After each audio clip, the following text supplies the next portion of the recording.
నమస్తే, welcome to NH TV. America national intelligence director Tulsi Gabbard భారత్లో పర్యటించారు. 2.5 రోజుల పర్యటన దాదాపు ముగిసినట్టుగానే భావించాలి. అయితే ఈ తులసి గబార్డ్ పర్యటన ప్రాముఖ్యత ఏంటి? చాలా మందితో భేటీ అయ్యారు. ప్రధాని నరేంద్ర మోదీ గారితో, అలాగే Rajnath Singh, Ajit Doval, national security adviser Ajit Doval, అలాగే భారత విదేశాంగ మంత్రి జయశంకర్ గారితో కూడా ముఖాముఖి భేటీలు నిర్వహించడం జరిగింది. అలాగే వివిధ దేశాల అగ్రరాజ్యాల ఇంటెలిజెన్స్ డైరెక్టర్ల యొక్క భేటీ కూడా రాజ్నాథ్ సింగ్ గారు, అలాగే ముఖ్యంగా అజిత్ దోవల్ ఆధ్వర్యంలో ఈ భేటీ కూడా జరిగింది. చాలా కీలకమైనటువంటి అంశాలపైన ఈ భేటీలో చర్చ జరిగినట్టుగా మీడియాలో వస్తోంది. అంతర్జాతీయ మీడియాలో, అలాగే జాతీయ వార్తా ఛానళ్లలో కూడా వస్తుంది.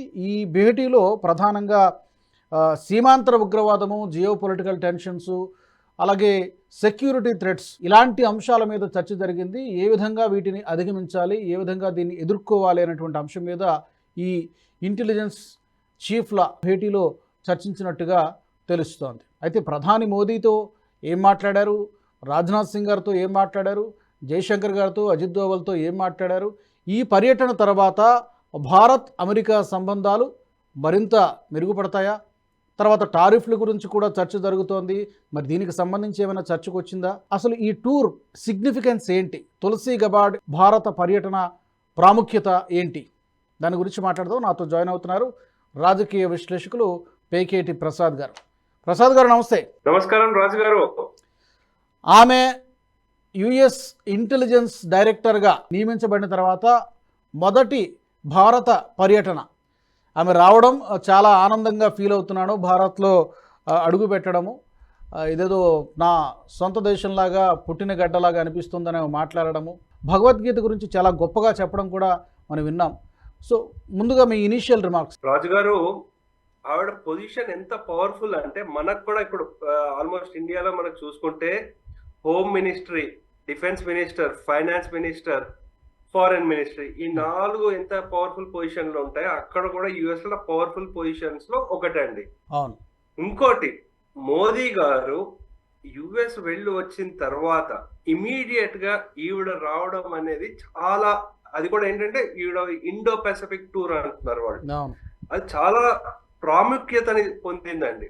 ఇక్కడ వారు చూస్తుంది ఏంటంటే, మీరు మోదీ గారి నినాదం ఏంటంటే ఇండియా ఫస్ట్, ట్రంప్ గారి నినాదం ఏంటంటే అమెరికా ఫస్ట్. ఇవి రెండు వేరు వేరు కాదు, కలిసి ముందుకెళ్తాయి అని చెప్పే దాంట్లో ఆవిడ విజిట్ చాలా ప్రాముఖ్యత పొందింది. అయితే ఈవిడ అరౌండ్ 2.5 days విజిట్ ఈవిడది. ఫస్ట్ మోదీ గారితో కలిసినప్పుడు ఏంటంటే, అసలు స్ట్రాటజిక్ పార్ట్నర్షిప్ ని మనం ఎలా బిల్డ్ చేయొచ్చు, ఇంకా ఎలా స్ట్రెంగ్థెన్ చేయొచ్చు, సైబర్ సెక్యూరిటీ, ఇంకోటి మనకేంటంటే నేవీ సైడ్ ఇంకా మనం రిలేషన్ ఎలా బిల్డ్ చేయొచ్చు. మోదీ గారి దగ్గర నుంచి వెళ్ళిన ఇంపార్టెంట్ స్టేట్మెంట్ ఏంటంటే, మీరు ఎలాగైనా ఖలిస్తానీ వాళ్ళు ఎవరైతే ఉన్నారో వేర్పాటు వాదులను, వాళ్ళని మన యుఎస్ నుంచి తరిమి కొట్టాలి అనేది చాలా ముఖ్యమైన స్టేట్మెంట్ ఒకటి బయటకు వచ్చింది. గురువంశ పన్ను ఉన్నాడా వెళ్ళిపోయాడని మొత్తం అందరికి భయం వచ్చింది. అయితే ఇదే కాకుండా కొన్ని సింబాలిక్ జెస్చర్స్ అంటారు. అంటే ఇక్కడ ఏంటంటే, మోదీ గారు మనకి త్రివేణి సంగమం నీళ్ళు ఏవైతే ఉన్నాయో అది వారికి ఇవ్వడం జరిగింది. అంటే దీని ప్రాముఖ్యత ఏంటంటే, దగ్గర 66 కోట్ల మంది పవిత్ర స్నానాలు చేసిన నీళ్లు, అంటే మన సనాతన ధర్మం మొత్తం, హిందుత్వాన్ని మొత్తం అక్కడ వచ్చి పవిత్ర స్నానాలు చేశారు. అటువంటిది వారికి ఇచ్చారు. అలాగే మనం ఎంతో పవిత్రంగా భావించే తులసి మాలని తులసి గబార్డ్ గారు వారి తరఫున వీరికి ఇచ్చారు. అంటే కానీ మీరు చెప్పడం ఏంటంటే, దీనికి అర్థము మనం ఎకనామికల్లీ లేకపోతే డిఫెన్సే కాదు, మనం స్పిరిచువల్లీ కూడా మనం బాగా కనెక్టెడ్ అన్నది ఇంపార్టెంట్ ఇక్కడ. ఎందుకంటే మోదీ గారు వారు స్టేట్మెంట్ మీరు ట్విట్టర్ లో చూస్తే వారు ఏమన్నారంటే, ఈ 6 for justice అనేది, లేకపోతే ఏవైతే ఉన్నాయో మన సెక్యూరిటీ కన్సర్న్స్ మాకు మీరు కంపల్సరీ అడ్రస్ చేయాలని చెప్పారు. సో అలాగే తర్వాత ఏమైంది, నెక్స్ట్ రాజ్నాథ్ సింగ్ గారితో కలిశారు. అంటే మనకి డిఫెన్స్ టైస్ ని మనం ఎలా స్ట్రెంగ్థెన్ చేసుకోవచ్చు, మిలిటరీ ఎక్సైజ్ దాదాపు బహుశా 2002-2004 నుంచి ఇప్పటి వరకు కలిసి దగ్గర 50 వరకు జాయింట్ మిలిటరీ ఎక్సర్సైజెస్ చేశారు. అలాగే ఇంటెలిజెన్స్ షేరింగ్ ఎస్పెషల్లీ పాకిస్తాన్ దగ్గర నుంచి వస్తున్నప్పుడు ఏవైతే ఉన్నాయో దాన్ని వారు పాకిస్తాన్ స్పాన్సర్డ్ అటాక్స్ అని చెప్పారు.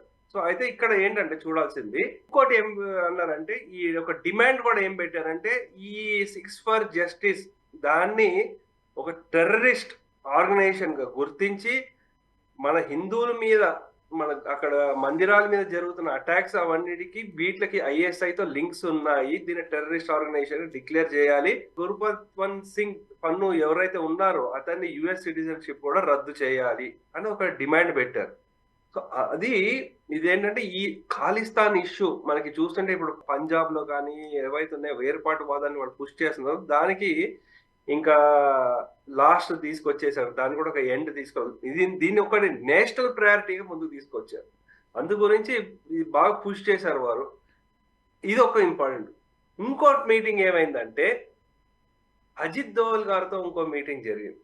సో అక్కడ ఏంటంటే కౌంటర్ టెర్రరిజం స్ట్రాటజీస్, సో ఇంకా ఇంటెలిజెన్స్ కోఆపరేషన్. ఇక్కడ మనం గమనించాల్సింది ఏంటంటే ఇదే కాకుండా ఎలా హ్యాండిల్ చేయాలి, చైనా వాళ్ళ ఎక్స్పాన్షనిస్ట్ ని ఎలా అడ్రస్ చేయాలి, లేకపోతే టెర్రర్ ఫండింగ్ ని ఎలా హ్యాండిల్ చేయాలి, ఈ మనీ లాండరింగ్. ఎందుకంటే మనం చూడాల్సింది ఇక్కడ దోవల్ గారు మన సెక్యూరిటీ పాలసీకి ఆయన ఆర్కిటెక్ట్, అలాగే గబ్బార్డ్ గారు ఆవిడ మిలిటరీలో పనిచేశారు. అందుగురించి వాళ్ళకి ఇవి ఎలా హ్యాండిల్ చేయాలో వాళ్ళకి చాలా బాగా తెలుసు, ఒక ప్రాక్టికల్ అప్రోచ్ తీసుకుంటారు అనమాట. అది అయిన తర్వాత మిగతా మీటింగ్ ఏవైతే జరిగిందో మన external affairs ministers, observer research foundation వారు చెప్పిన దాంట్లో ఆవిడ ఎలా చెప్పారంటే ట్రంప్ గారి అమెరికా ఫస్ట్ అంటే America first does not mean America alone అన్నారు.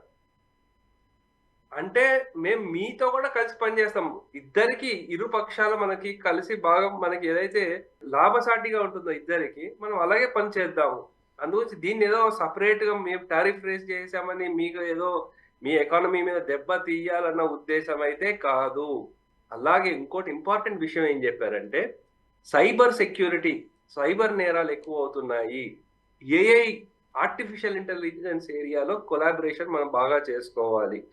ఇవి ఏంటంటే మనం చూడాల్సింది పెద్ద పెద్ద లీడర్స్ మనకి అంటే గవర్నమెంట్ లో ఎవరైతే ఉన్నారో వాళ్ళందరితో కలిసి వాడు ఒకటే కరెక్ట్ ఎలా ఫామ్ చేయాలి, ఎలా ముందుకు తీసుకెళ్ళాలి అనేది వాడు మంచి విజిట్ అయినది. అయితే ఇంకోటి ఇక్కడ చూడాల్సింది తులసి గబ్బార్డ్ గారితో మనకి మంచి కాంటాక్ట్ రిలేషన్ ఉండేది. అది ఇప్పటి నుంచి కాదండి, 2015 చెప్పాలంటే 2012 నుంచి ఉంది. 2015లో వారు పెళ్లి చేసుకున్నప్పుడు రామ్ మాధవ్ గారిని పిలిచారు, వారు అక్కడ వెళ్ళారు కూడా, అడ్రస్ చేశారు. అది కూడా ఏంటి మనకి సనాతన ధర్మ ప్రకారము వేదాలతో ఆవిడ పెళ్లి చేసుకున్నారు ఆ పద్ధతిలో, అదే వేద మంత్రాలతో దాంతో వారు పెళ్లి చేసుకున్నారు. సో అందు గురించి ఏంటంటే ఆ రిలేషన్షిప్ ఎప్పటి నుంచో ఉంది. సో అది ఇంకోటి మనం చూడాల్సింది. ఇప్పుడు నెంబర్స్ లోకి వెళ్ళామనుకోండి, 2008లో ఆల్మోస్ట్ డిఫెన్స్ ట్రేడ్ రెండు దేశాల మధ్య జీరో అండి, అసలు ఉండేదే కాదు. అటువంటిది ఇప్పుడు $20 బిలియన్ వచ్చింది. అలాగే కొన్ని స్టెల్త్ ఫైటర్స్ అంటారు, అవి F-35 వాళ్ళు ఇవ్వడానికి ప్రయత్నం చేస్తున్నారు. కానీ ఎలా మ్యానుఫ్యాక్చర్ చేయాలి, ఎక్కడ చేయాలి, ఏంటి అని ఆ డిస్కషన్లు అవుతున్నాయి. ఇంకా ఇండో పసిఫిక్ ఫోకస్ లో కూడా ఏంటి జాయింట్ ఎక్సర్సైజ్ అంటే జపాన్, ఆస్ట్రేలియా వీళ్ళతో కూడా కలిసి, అంటే చైనాకి ఎవరైతే ఉన్నారో ఎవరితో పడట్లేదో వాళ్ళందరితో కలిసి ఒక జాయింట్ మిలిటరీ ఎక్సర్సైజ్ చేసేది ఏదైతే ఉందో అదొకటి చేసే ప్రయత్నం చేస్తున్నారు. సో ఇంకోటి వాళ్ళు చూడాల్సింది సిగ్నిఫికెంట్ టెర్రరిస్ట్ సైడ్ చూడాల్సింది. సరే మనం బంగ్లాదేశ్ గురించి కూడా మాట్లాడుకోవాలి. ఎందుకంటే ఫస్ట్ ఖలిస్తాన్ గురించి అయితే ఆవిడ క్లియర్ గా ఉన్నారు, మనం చెప్పాం వాడ పన్నును అయితే మనం తీసుకురావాలి. పాకిస్తాన్ గురించి ఏంటి మీరు అంటే అసలు పాకిస్తాన్ నుంచే ఇది టెర్రరిజం పుట్టింది.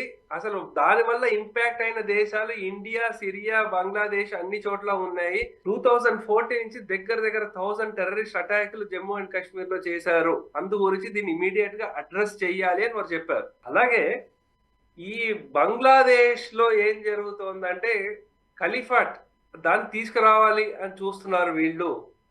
అని ఆవిడ ఒక స్టేట్మెంట్ ఇచ్చారు. ఆ. అంటే దీన్ని ఇంకొక ఆఫ్ఘనిస్తాన్ లాగా చేయాలి, లేకపోతే ఈ ఐఎస్ఐఎస్ వాళ్ళు ఎలా అయితే ప్రయత్నం చేస్తున్నారో అలా జరిగే ప్రయత్నాలు జరుగుతున్నాయి అని చెప్పారు వాళ్ళు. అయితే వాడు బంగ్లాదేశ్ వాడు ఏదో స్టేట్మెంట్ ఇచ్చాడు, కానీ యాక్చువల్ చెప్పాలంటే మనం ఎలా అయితే ఆలోచిస్తున్నామో ఆవిడ ఇచ్చిన స్టేట్మెంట్ దానికి పర్ఫెక్ట్ గా అలైన్ అయి ఉందండి. సో ఇది టెర్రరిజం కన్సర్న్స్. ఇంకోటి చూడాల్సింది ట్రేడ్ వాల్యూమ్స్. అంటే ఇందాక మనం డిస్కస్ చేసిన డిఫెన్స్, కానీ ఇన్ జనరల్ ట్రేడ్ వాల్యూమ్ ఏదైతే ఉందో $190 బిలియన్ ట్రేడ్ అగ్రిమెంట్స్ ఉన్నాయి మన ఇరు దేశాల మధ్య జరుగుతున్నాయి. ఇంకా పెరిగే అవకాశం ఉంది, కానీ ట్రంప్ గారు మన టరీఫ్ థ్రెట్స్ అవి అంటున్నప్పటికీ అది ఇంకా పెరుగుతుంది కానీ అది తరగదు. సో అది ఈవిడ చెప్పిన పాజిటివ్ రెస్పాన్స్లు ఏవైతే ఉన్నాయో, కొన్ని మన కన్సర్న్స్ ఏవైతే ఉన్నాయో దాన్ని కొంచెం అడ్రస్ చేసినట్టు అయ్యింది. ఇది కాకుండా కల్చరల్లీ కూడా మనకు ఆవిడ కనెక్ట్ అయ్యారు. ఎందుకంటే ఆవిడ మనకి ఏమన్నంటే భగవద్గీత, నాకు సంతోషం వచ్చినా బాధ వచ్చినా ఎలా ఉన్నా సరే నేను తిరిగి చూసుకునేది, నాకు ధైర్యాన్ని ఇచ్చేది ఏదైనా ఉంది అంటే అది భగవద్గీతే అని వారు చెప్పారు. అవును, ప్రాక్టీసింగ్ హిందూ కాబట్టి గతంలోనూ చెప్పారు, ఇప్పుడు మరొకసారి అదే విషయాన్ని ఆవిడ చెప్పారు. ఈవెన్ హిందువుల గురించి కూడా మాట్లాడారు. అమెరికాలో ఉన్నప్పుడు కూడా, ఎన్నికలకు ముందు కూడా బంగ్లాదేశ్లో హిందువులపై జరుగుతున్నటువంటి దాడుల గురించి మాట్లాడుతూ ఖండించారు. ఎలక్షన్స్ పూర్తయిన తర్వాత కూడా అందరూ ఊరికే ట్వీట్ పెట్టి ఊరుకోకుండా నేరుగా వీడియో మెసేజ్నే రికార్డ్ చేసి దాన్ని ట్విట్టర్ ద్వారా దాన్ని షేర్ చేయడం జరిగింది. అది కూడా మనం చూసాం. అండ్ ట్రంప్ ఎలాగో మాట్లాడారు, బంగ్లాదేశ్లో జరుగుతున్నటువంటి హిందువులపైన, మైనారిటీలపైన జరుగుతున్నటువంటి దాడుల గురించి ట్రంప్ కూడా మాట్లాడారు.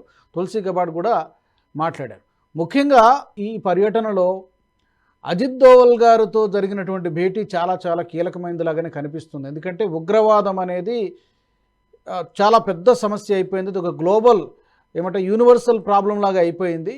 దీన్ని ఎదుర్కోవడానికి అందరం కూడా కలిసికట్టుగా పనిచేయాల్సినటువంటి అవసరం ఉంది. అంటే ఎక్కడా దాన్ని బహిరంగంగా ఇది అని చెప్పి మినిట్స్ ఆఫ్ ద మీటింగ్ లాగా ఏం చెప్పకపోయినప్పటికి కూడా, బట్ జనరల్గా మీడియాలో ప్రచారం అవుతుంది ఏంటంటే ఈ సీమాంతర ఉగ్రవాదాన్ని ఎదుర్కోవాల్సిందని చెప్పడం ద్వారా అటు పాకిస్తాన్కి, పాకిస్తాన్ అండతో చెలరేగిపోతున్నటువంటి బంగ్లాదేశ్లో కొన్ని సంస్థలకి, కొన్ని రాజకీయ పార్టీలకు కూడా ఒక దెబ్బకి రెండు పెట్టలాగా ఒక గట్టి వార్నింగ్ ఇచ్చినట్టుగానే కనిపిస్తోంది. అంటే ఖలిస్తాన్ వాళ్ళని కూడా, అది కూడా వాళ్ళని కూడా మనకి ఏంటంటే మనం ఎప్పటి నుంచో యుఎస్ వాళ్ళని అడుగుతున్నాము. ఫస్ట్ 2008 లో రానా నవీద్ ఎవడైతే ఉన్నాడో వాడు వాళ్ళని అడుగుతున్నాము. తహావుర్ రాణా అప్పగించడానికి కోర్టు ఓకే చెప్పింది. అదొకటి. నెక్స్ట్ ఈ 6 ఫర్ జస్టిస్ గ్రూప్ ని బ్యాన్ చేయాలి, వాళ్ళు ఎవరైతే ఉన్నారో వాళ్ళని కూడా మాకు ఇవ్వాలని అడుగుతున్నాము. ఇది వరకు వాళ్ళు ఎప్పుడు మనకి అగ్రీ చేయలేదు, ఒప్పుకోలేదు దానికి. ఇప్పుడు కొంచెం ఈవిడ అష్యూరెన్స్ ఇచ్చారు కాబట్టి కొంచెం పాలసీ పరంగా మన వైపు షిఫ్ట్ అవుతున్నారు అని మనకు కొంచెం ఆ సిగ్నల్స్ వస్తున్నాయి.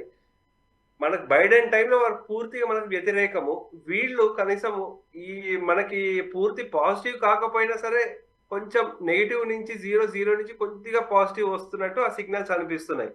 సో అందు గురించి ఇది మనకి చాలా ఇంపార్టెంట్ అయిన విషయం అండి. ఇంకోటి అసలు మెయిన్ ఇంటెలిజెన్స్ వైపు చూసుకోవాల్సింది ఏంటంటే ఈ బంగ్లాదేశ్, పాకిస్తాన్. ఎందుకంటే డైరెక్ట్ మనకి డేటా పాయింట్స్ చూసుకుంటే మనకి ఇక్కడ ఆవిడ డైరెక్ట్ ఏంటంటే ఫైనాన్షియల్ యాక్షన్ టాస్క్ ఫోర్స్, అంటే ఒక ముందైతే వాళ్ళకి టెర్రర్ ఫైనాన్సింగ్ అవన్నీ ఏవైతే ఇచ్చారో అవన్నిటికీ ఆపేశారు, కట్ చేశారు. ఆవిడ డైరెక్ట్ చెప్పారు కూడా $10 బిలియన్ వీళ్ళు అన్నిటికీ వీటి మీద ఖర్చు పెట్టారు అని. ఇంకోటి మనం చూసుకోవాల్సింది ఈ ఏవైతే ఉన్నాయో ఈ 50 ఖలిస్తానీ వాళ్ళు ఏవైతే చేశారో యుఎస్ లో 2020 నుంచి ఏవైతే పాల్పడ్డారో, అలాగే శాన్ ఫ్రాన్సిస్కోలో మన ఇండియన్ కాన్సులేట్ మీద కూడా వాళ్ళు అటాక్ చేశారు. వీటిలన్నిటినీ మనం కంపల్సరీ ఏంటంటే గురు పట్వంత్ సింగ్ పన్ను ఎవడైతే ఉన్నాడో వాళ్ళకు కూడా ఇంకా అయిపోయింది. వాళ్ళకు కూడా ఇంకా వాడు ఎక్కడో దాచుకుని ఉంటాడు, వాడు యుఎస్ లో ఉన్నాడు, ఎక్కడో కెనడాలోనో మళ్ళీ పాకిస్తాన్ లోకి ఎక్కడో వచ్చేసి ఉంటాడు అనమాట. సో కానీ ఇప్పుడు ఏంటంటే ఈ కమెంట్స్ కానీ వచ్చిన విజిట్ ని మనం చూసుకుని దానిపైన నెక్స్ట్ మనం ఎలా బిల్డ్ చేస్తామనేది చాలా ఇంపార్టెంట్ అవుతుంది. ఎందుకంటే ఇప్పుడు ఈవిడ వచ్చారు, ఈవిడ ఒక స్టాండ్ తీసుకున్నారు, మన యాక్షన్ కూడా ఫాస్ట్ గా ఉండాలి. అసలు యుఎన్ రెజల్యూషన్ తీసుకెళ్లి యుఎస్ బ్యాక్ ఉండి వీళ్ళని అసలు ఈ జమైతీ ఇస్లామీ ఎవరైతే ఉన్నారో ఆ సంస్థని బ్యాన్ చేయించడము, అట్లాగే అక్కడ త్వరగా ఎలక్షన్లు పెట్టించడము, ఇటువంటి చేసి ఇంకా పబ్లిక్ నెరేటివ్ ఏవైతే ఉన్నాయో ఇంకా బాగా బిల్డప్ చేయాల్సిన అవసరం ఎంతైనా ఉంది. మనకి బార్డర్ సెక్యూరిటీని ఇప్పటికి ఏంటంటే మనకు హోమ్ మినిస్ట్రీ వాళ్ళు చెప్పింది ఫెన్సింగ్ 70% చేశామని చెప్తున్నారు. ఇంకా పెంచాలి దాన్ని. ఎందుకంటే మనకి అక్కడ ఇల్లీగల్ మైగ్రేషన్ మనం కూడా ఆపాల్సిన అవసరం ఎంతైనా ఉంది. పాకిస్తాన్కి మనము ఏంటంటే ఇంటెలిజెన్స్ కొలాబరేషన్ తో వీళ్ళ ఎవరైతే నెట్వర్క్లు ఉన్నారో ఈ ఎల్ఈటి కానీ జైషే మొహమ్మద్ ఐఎస్ఐ ఆపరేటర్లు ఎవరైతే వాళ్ళందరూ కట్ చేయాల్సిన అవసరం ఎంతైనా ఉంది. పాకిస్తాన్ ని వాళ్ళకి వచ్చే ఫండింగ్ ఏవైతే ఉన్నాయో 6 బిలియన్ IMF లైఫ్ లైన్ ఇస్తామంటున్నారు, దాన్ని కట్ చేయాల్సిన అవసరం ఉంది. మనకి ఇంతైనా ఏమైనా తేడా వచ్చిందంటే ఇమీడియట్ వాళ్ళు అటాక్ చేయాల్సిన అవసరం ఎంతైనా ఉంది. ఇంకోటి మన ఖలిస్తాన్కి చూడాల్సింది మెయిన్ ఈ పన్నును ఎక్స్ట్రాడిషన్ చేయాల్సిందే ఎట్టి పరిస్థితుల్లో. సో అలాగే SFJ దాన్ని అల్ ఖైదాని ఎలా టెర్రరిస్ట్ ఆర్గనైజేషన్ అని డిక్లేర్ చేశారో దీన్ని కూడా ఫారిన్ టెర్రరిస్ట్ ఆర్గనైజేషన్ డిక్లేర్ చేసి దానికి ఫండింగ్స్ ఏవైతే వస్తున్నాయో అవన్నీ తొక్కేయడం ఎంతైనా అవసరము. అలా మిగతా అక్కడ మన ఉండే ఎవరైతే ఉన్నారో మనకి భారతీయ సంతతికి చెందిన వాళ్ళు దగ్గర 5 మిలియన్ పీపుల్ ఉన్నారు అక్కడ. వాళ్ళని యూజ్ చేసుకుని ఈ ఖలిస్తానీ ప్రాపగెండాని మనం ఎంతైనా హిందూ ఐడెంటిటీ ఉంది కాబట్టి వ్యతిరేకంగా మనం ముందుకెళ్ళాలి వీళ్ళకి ఖలిస్తానికి. కరెక్ట్. మీరు అన్నట్టుగా జో బైడెన్ హయాంలో భారత్ మీద చాలా కాన్స్పిరసీ, చాలా కుట్రలు జరిగింది. ఇండైరెక్ట్లీ అంటే డైరెక్ట్గా నేరుగా ఏమీ చేయలేక అటు పాకిస్తాన్కి ఫండింగ్ పెంచడము, తద్వారా ఉగ్రవాదాన్ని ప్రోత్సహించడము, భారత్ మీదకి ఉసుగొల్పడం. మరోపక్క బంగ్లాదేశ్ కూడా చాలా ఫండింగ్ చేసి బంగ్లాదేశ్లో కూడా అశాంతిని సృష్టించి తద్వారా భారత్ని ఎంత ఇబ్బంది పెట్టాలో అంత ఇబ్బంది పెట్టారు జో బైడెన్ ప్రభుత్వం. ఇప్పుడు ట్రంప్ వచ్చిన తర్వాత పూర్తిగా మనకు అనుకూలంగానే కాకపోయినా ఆ ఫండింగ్ అంతా ఆపడం ద్వారా డెఫినెట్గా అది చాలా వరకు మనకి సానుకూల వాతావరణం సృష్టించడానికి ఈ చర్యలన్నీ కూడా చాలా వరకు దోహదపడ్డాయి. అందులో మనం ఎలాంటి సందేహం అక్కర్లేదు. అక్కడ ఎంపికైనటువంటి వ్యక్తులు కూడా కీలకమైనటువంటి పదవులు మనం ఇంతకుముందు కూడా మాట్లాడుకున్నాం. FBI కశ్యప్ పటేల్, అలాగే ఇంటెలిజెన్స్ డైరెక్టర్గా ఈమె తులసి గబార్డ్ ఎంపిక కావడము, ముందు నుంచి కూడా భారత్ విషయంలో సానుకూలంగా ఉండడము, హిందువుల పట్ల ఆమె సానుకూల వైఖరి ప్రదర్శించడము, ఇవన్నీ కూడా ఈ పర్యటన ద్వారా అమెరికా భారత్ సంబంధాలు మరింత మెరుగుపడతాయని మనం ఆశిద్దాం. అన్ని సంబంధాలు, రాజకీయపరమైన సంబంధాలు, దౌత్యపరమైనటువంటి సంబంధాలు, వ్యాపార సంబంధాలు కూడా రెండు అగ్రదేశాలే కాబట్టి అగ్రదేశాల సరసన చేరబోతుందని అనుకుంటున్నాం కాబట్టి రెండు పెద్ద దేశాలే కాబట్టి మరింత భవిష్యత్తులో మెరుగుపడతాయని మనం కూడా కోరుకుందాం. ప్రసాద్ గారు, ఇంకోటి ముఖ్యమైనది చాలా తక్కువ బయటికి వచ్చిన న్యూస్ ఏంటంటే అండి, వీరు అంటే దోవల్ గారు డీటెయిల్ ప్రెజెంటేషన్ ఇచ్చారు తులసి గబార్డ్ గారికి. అసలు ఎలా చేస్తున్నారు హిందువుల మీద వీళ్ళు దాడులు బంగ్లాదేశ్లో అనేది ఇన్ డెప్త్ గా ఇచ్చారు. సో ఆవిడ ఏమన్నారంటే ఇంత డీటెయిల్ ఇన్ఫర్మేషన్ ఇచ్చారు, ఇంకా మీరు direct real time information direct నాకే పంపించండి, ఈ బ్యూరోక్రసీ అవి ఇవి పెట్టుకుంటే మీకు చాలా టైం పట్టేస్తుంది, రియల్ టైం ఇన్ఫర్మేషన్ నాకు ఇవ్వండి అంటే అటువంటి కమ్యూనికేషన్ లైన్ మనం ఎస్టాబ్లిష్ చేయగలిగాం మన సైడ్ నుంచి ఆవిడతో. అది చాలా ఇంపార్టెంట్ అవుతుంది. ఇంకా వచ్చే రోజుల్లో అయితే బంగ్లాదేశ్ లో హిందువుల మీద దాడులు తగ్గి ఈ యూనిస్ గారు దేశం వదిలి వెళ్ళిపోవడము, లేకపోతే హసీనా బేగం గారు మళ్ళీ ప్రైమ్ మినిస్టర్ అయ్యే అవకాశం చాలా చాలా కనిపిస్తుంది. ఎస్, ఫైనల్గా తులసి గబార్డ్ పర్యటనతో 3 ప్రయోజనాలు, ఒకే దెబ్బకు 3 పిట్టల్లాగా. ఒకటి, ఖలిస్తాన్, భారత్కి వ్యతిరేకంగా పోరాటం చేస్తున్న లేదా కుట్రలు పన్నుతున్నటువంటి ఖలిస్తాన్ తీవ్రవాదాన్ని అణచివేయడం అనేది ఒకటి. రెండోది, పాకిస్తాన్లో ఈ ఉగ్రవాదాన్ని పెంచి పోషిస్తున్నటువంటి ఈ ఆర్మీ ప్రభుత్వానికో వాటెవర్ ఇట్ ఈస్ అక్కడ ఎవరుంటే వాళ్ళు. మూడోది, బంగ్లాదేశ్లో గత కొంతకాలంగా హిందువులపై జరుగుతున్నటువంటి దాడులు, తద్వారా భారత్ని ఇబ్బంది పెట్టాలని చేస్తున్నటువంటి ప్రయత్నం. సో ఈ 3 భారత వ్యతిరేక శక్తులకి చెక్ పెట్టే దిశగా అడుగులు పడతాయని ఆశిద్దాం. బహుశా ఆమె కామెంట్స్ కానీ ఈ వరుస భేటీలు కానీ అవే సూచిస్తాయని నాకు అనిపిస్తోంది. చూద్దాం, అలాగే జరగాలని మనం కోరుకుందాం. ఒకే దెబ్బకు 3 పెట్టారు. ఓకే, థ్యాంక్ యూ ప్రసాద్ గారు, ధన్యవాదాలు. మరి తులసి గబార్డ్ పర్యటన ప్రాముఖ్యత గురించి, అలాగే ఎలాంటి ప్రభావాన్ని చూపిస్తుంది, భారత్ అమెరికా సంబంధాలు మెరుగుపడడానికి ఎలా దోహదపడుతుంది అనేది మీ అభిప్రాయాలను కూడా కామెంట్ల రూపంలో తెలియచేయండి. NHTV nationalist hub group of ఛానల్స్ని సబ్స్క్రైబ్ చేసుకోండి. జాతీయవాద జర్నలిజాన్ని ప్రోత్సహించండి. జై హింద్, జై భారత్. ఈ వీడియో మీకు నచ్చినట్టయితే లైక్ చేయండి, 10 మందికి షేర్ చేయండి. అలాగే కామెంట్ల రూపంలో మీ అభిప్రాయాలను మాతో పంచుకోండి. Nationalist hub group of channels ను సబ్స్క్రైబ్ చేసుకుని తెలుగునాట జాతీయవాద జర్నలిజాన్ని ప్రోత్సహించండి. ఈ వీడియో కింద ఉన్న బెల్ ఐకాన్ పై క్లిక్ చేయడం మర్చిపోవద్దు.